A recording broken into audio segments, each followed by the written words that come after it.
So in this last year, just how is, roughly speaking, I think, it's a challenge, but there has been some real achievements. And also, I think even just like in the kind of U.S. mainstream press, we see some of the same sorts of, writings that you see about AVO before the coup there. Yeah.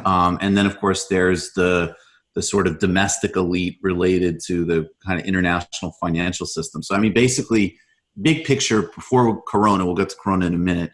Sure. How has AMLO done, relatively speaking, and then how has the backlash been? In terms of the violence? Well, just in terms of, concern with, like basically people inside Mexico being interested in dislodging him, resistance from U.S. Policymakers. How has he done, and what are the reviews in so far, basically? He's done, I think, pretty well. Yeah. He's done pretty well over his first year and just about a half. And, as you mentioned, with a lot against him. The famous quote is, Mexico, so far from God, so close to the United States, right? Yeah. That's a classic old quote. He has instituted a series of social programs in order to try to mitigate the violence. And that includes scholarships for young people to stay in school. That includes the country's first ever national pension program, disability pension. He's working towards a form of national health insurance. That on the social side. He also has a series of big ticket infrastructure projects which have been more controversial. It's the Maya train in the Yucatan Peninsula, which would be a tourist train connecting up the tourist sites of the Yucatan, which has been heavily criticized, rightly, I think, by indigenous groups. He wants to build a new refinery on the Atlantic coast in order to make Mexico energy sufficient and not depend on American refineries to refine America's oil. And with regards to, I think, the most important thing, he's really attacked the Mexican culture of corruption that had grown up over the last two administrations. And that has been huge. It was really underreported in the American press how corrupt, for example, the Peña Nieto administration was. Right. If Peña Nieto had been the president of Venezuela, it would have been front page news every day.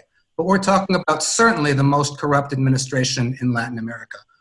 Right now, Peña Nieto's former head of the oil company Pemex, Eneas De Troya, is in jail in Spain awaiting extradition to Mexico on charges of illegal financing of his 2012 presidential campaign. Nieto's head of social development, Rosario Robles, is in jail here on charges of funneling hundreds of millions of dollars through public entities into private corporations. There's no end to what we could talk about with regards to the corruption in previous administrations, and AMLO has been attacking that on several fronts. What about the charges that are sort of lazily thrown around, at least in my view, that he's autocratic? Now, again, it's not that the guy is above reproach or there aren't legitimate questions or critiques that emerge from indigenous communities or social movements or anybody if it's legitimate. Sure.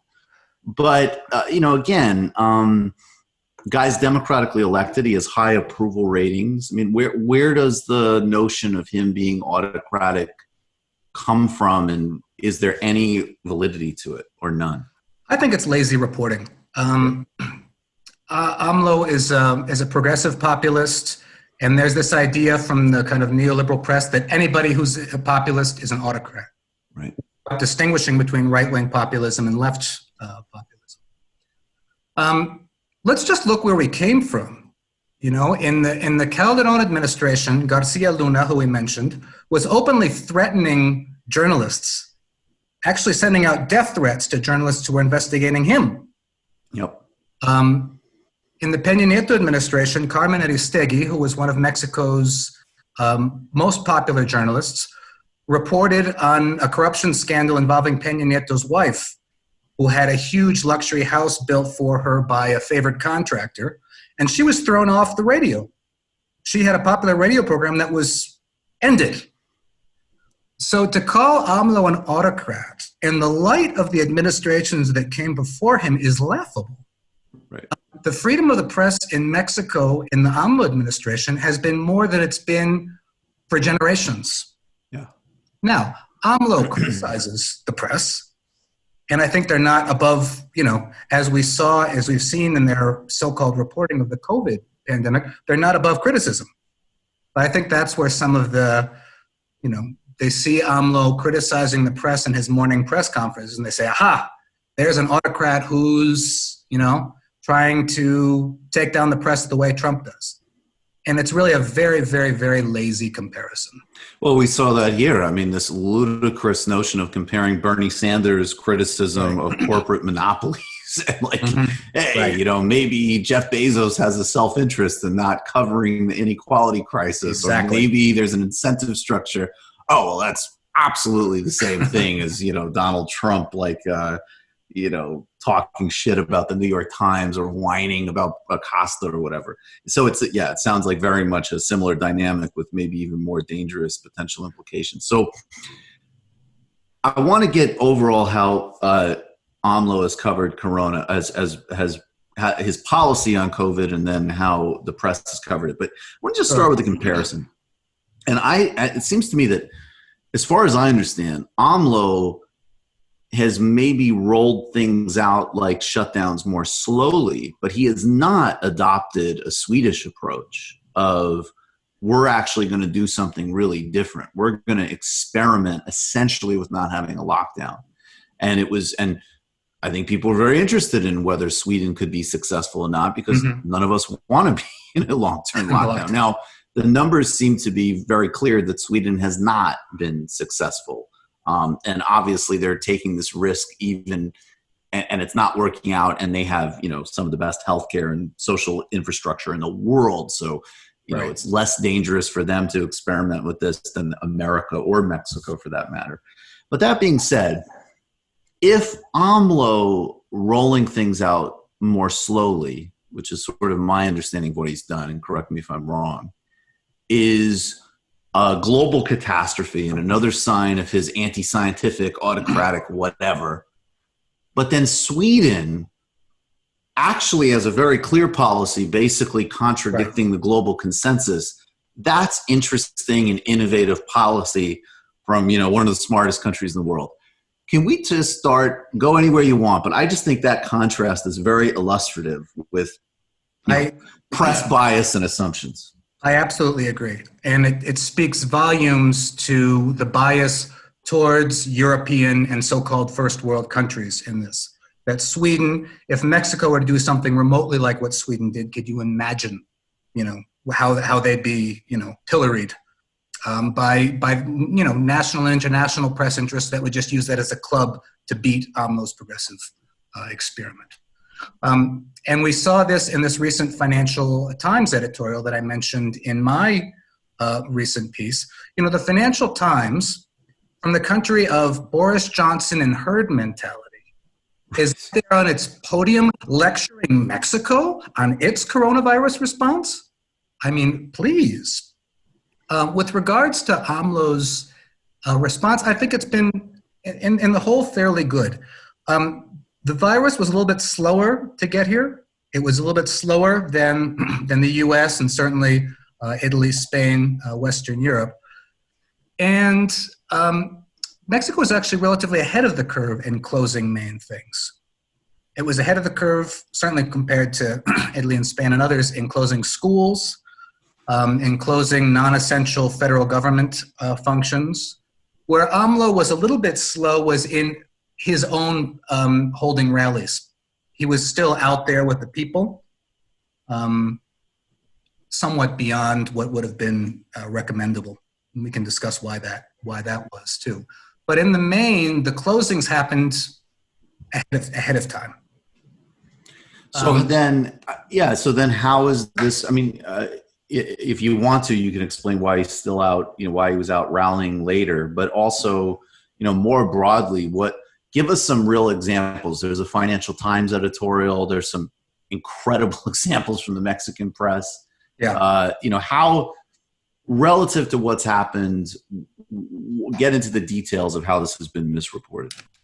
Well, this has everything to do with the structure of the Mexican press, which is, an oligarchic press system with two main television stations, Televisa and TV Azteca, and a series of, newspapers owned by wealthy people with their own interests. So, sound familiar, right? During previous administrations, the press was semi-controlled through massive spending in government publicity. The government would spend millions of pesos in government publicity, to put advertisements and such in newspapers, and to commercials on television stations. But it became a way to funnel millions and millions and millions of pesos of government publicity into the coffers of the television stations and the newspapers. That was called the chayote in Mexican Spanish. That kept the press on side. They were, indirectly bought off the mainstream press. And even a lot of these pundits and anchors would have their own private press companies or websites, which would also get more government publicity and even more, enrich their coffers. AMLO comes into power and he drastically cuts the budget for government publicity. Mm-hmm. They're not getting the subsidy they used to get. That's one thing. And the second thing is, it's a pundit class of conservative, wealthy, columnists and TV presenters who are in absolute no contact with the Mexican public and cannot understand why AMLO continues to be popular, with 60 and 70% approval ratings, in the face of what to them is clearly a disaster, right? And their own Mexico City bubble. It's just an absolute disaster, and how can people not see it the way they do? Now, it's one thing for them to have their opinions, but it's another for them to then take the next step and report fake news. And they've been doing throughout this COVID crisis. And I mentioned a few examples in the piece. You had kind of the former premier anchor in Mexican television tweeting out the news that this Jose Curi had died, this magnate. You have people tweeting out news that Mexico is about to enter into a phase 3 tomorrow, severe level 3 pandemic response. You have people tweeting out even stuff I didn't mention in the article, that the government was buying pirated medicines, that private labs were not being allowed to do testing. The list goes on and on and on, and you have these high-paid pundits with no scruples whatsoever participating to the point of ridiculousness in this fake news barrage that's been going on. And you also, let's talk about, can you talk substantively about the social bailout? Because that is, certainly the most important thing from a human well-being perspective outside of the pandemic itself. Sure. Talk about what AMLO's actually done, and then talk about the irony of the Financial Times. Now, I will say, Financial Times definitely is on the sort of side of the financial press of, hey, let's give the peasants a little bit.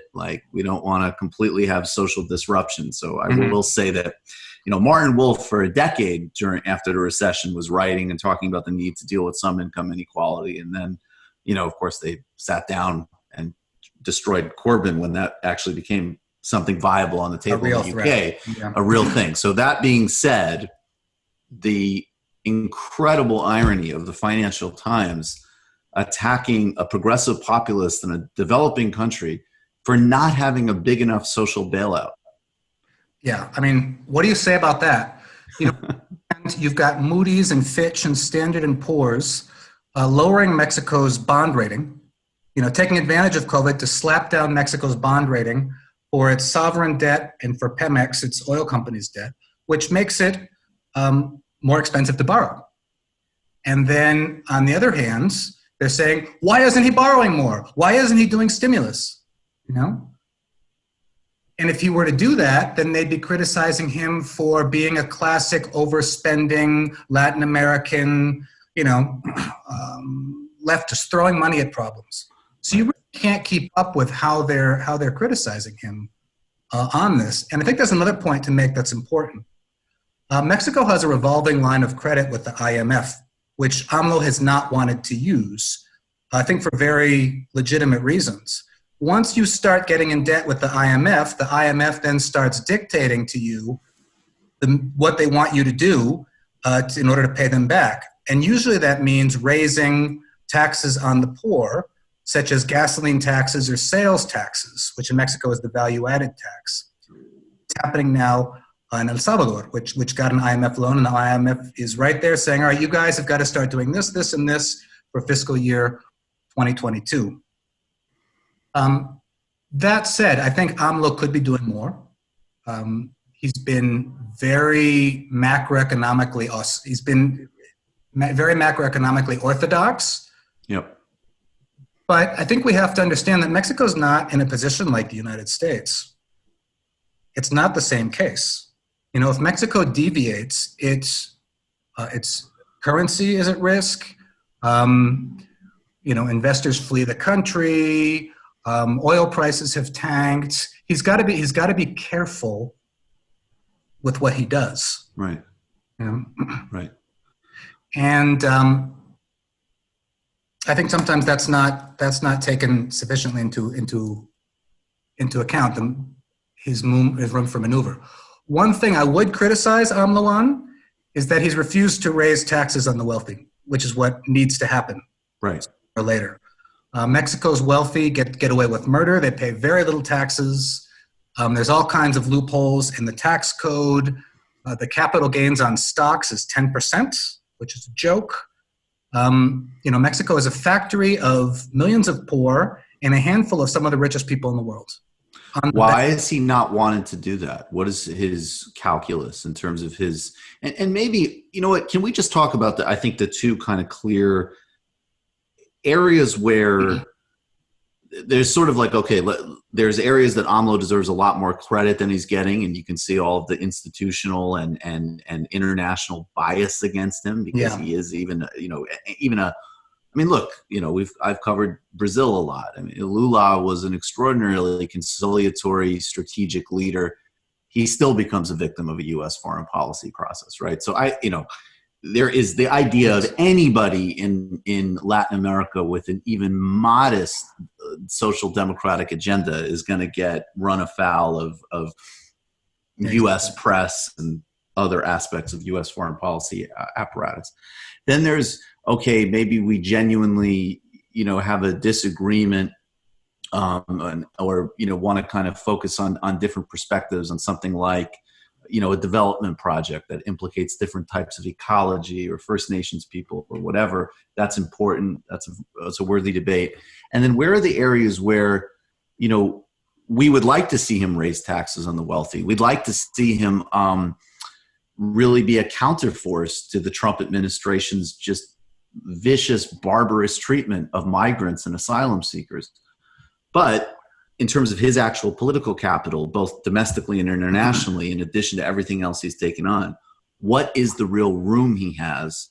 And I guess specifically on those two issues, to first raise taxes on the wealthy, and secondly, try to counter the Trump administration on migration. Because it just seems to me, from what I followed, and obviously infinitely more than me, those are the areas where it's like, okay, the criticism makes sense, of course, but okay, the guy isn't a superhero. What's the context for him to be able to make those moves? Yeah, I think that's a great question. With regards to the tax issue, he ran in 2018, his third campaign, on a no new tax pledge. So he dug himself in a hole right there. And has tried to keep national elites on side.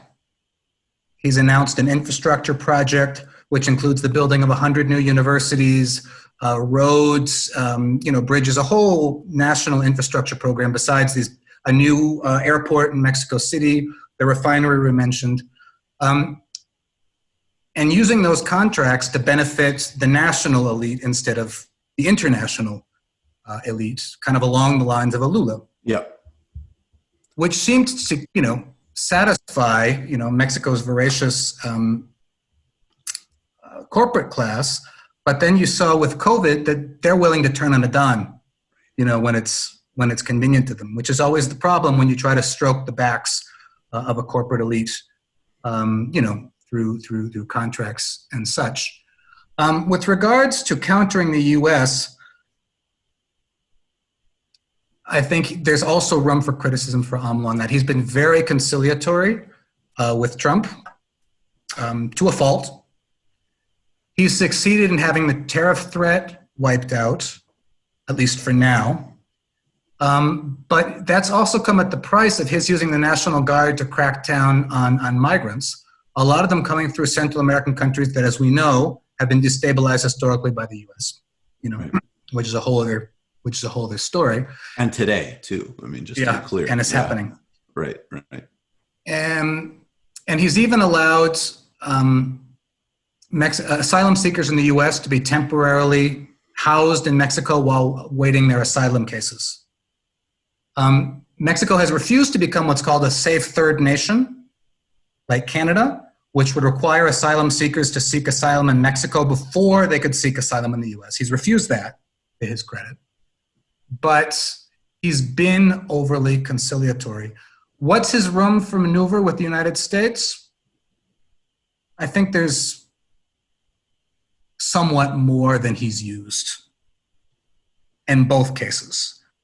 And I say that hopefully with an understanding of what's against him. But I think he has somewhat more leeway than he's used.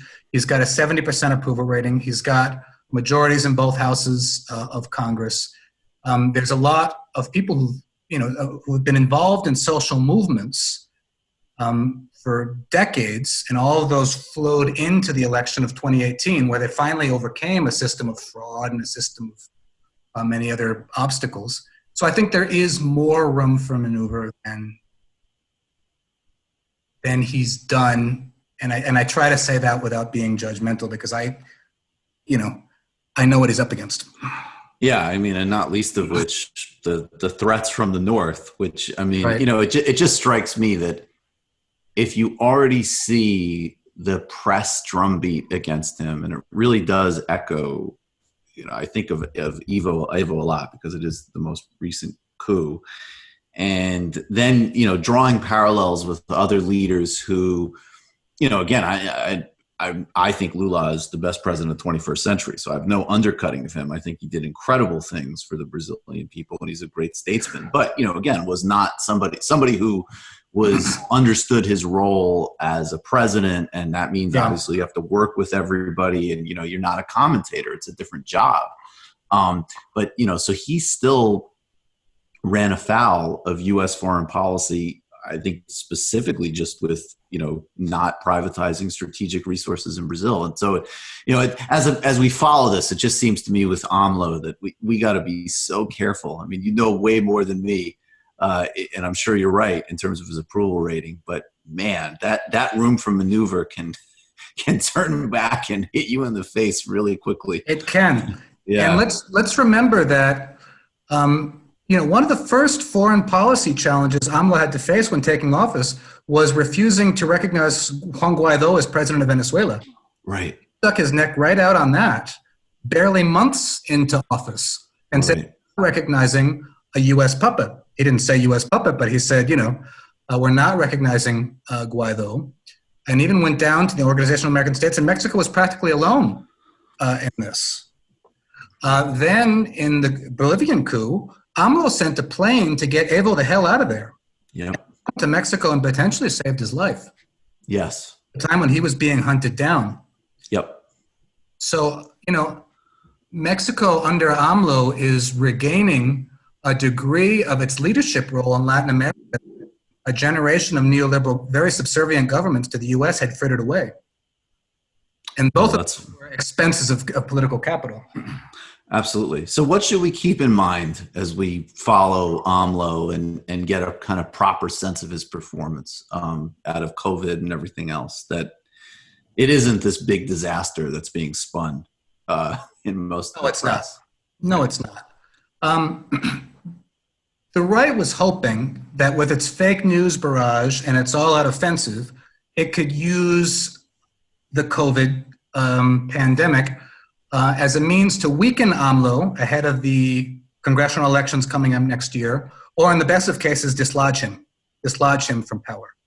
And the Financial Times even said, well, they should start taking legal action against AMLO's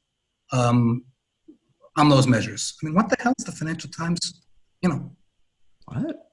saying shit like that? All right. And the right has failed to do that. The right-wing parties are in absolute disarray. Felipe Calderon basically ruined the PAN, the party he was elected on, and is actually trying to start a new party.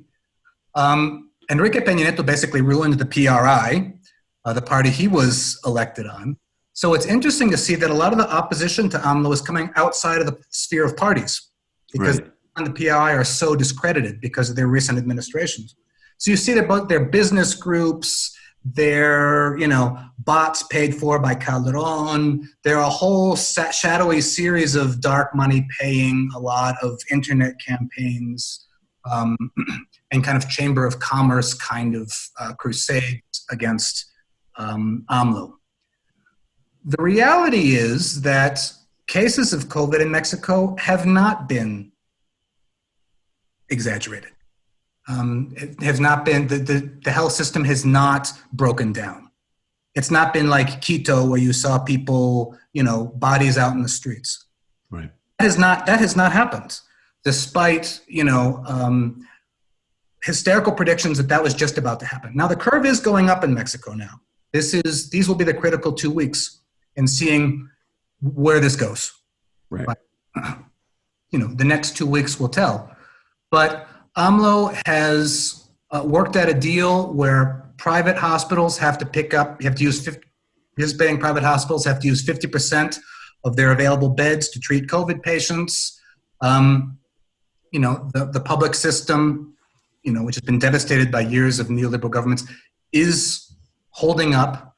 The public is, mainly respecting the quarantine. It's not an obligatory lockdown, but it's, a government, with a lot of government pushing a quarantine, and that's going to stay on through the mid-May in some places and through the end of May.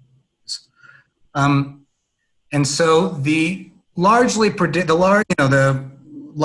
disaster has not occurred that the press has been whipping up. And AMLO's opponents are furious because, they were happy to have people die if that meant that they could, bludgeon the government with that. Right. Oh, Kurt Hackbarth, really appreciate it. Everybody read Kurt's reporting on AMLO and contemporary Mexican politics and U.S. foreign policy and Jacobin. I believe you're working on a book about the 2018 election, right? We're actually working on a project with Verso on AMLO's first 2 years. So fantastic. Yeah. Very important leader and place to follow right now. And in some ways, an area of hope in very bleak international politics at the moment. Kurt Hackbarth, stay safe. Thanks a lot. Thanks for having me on.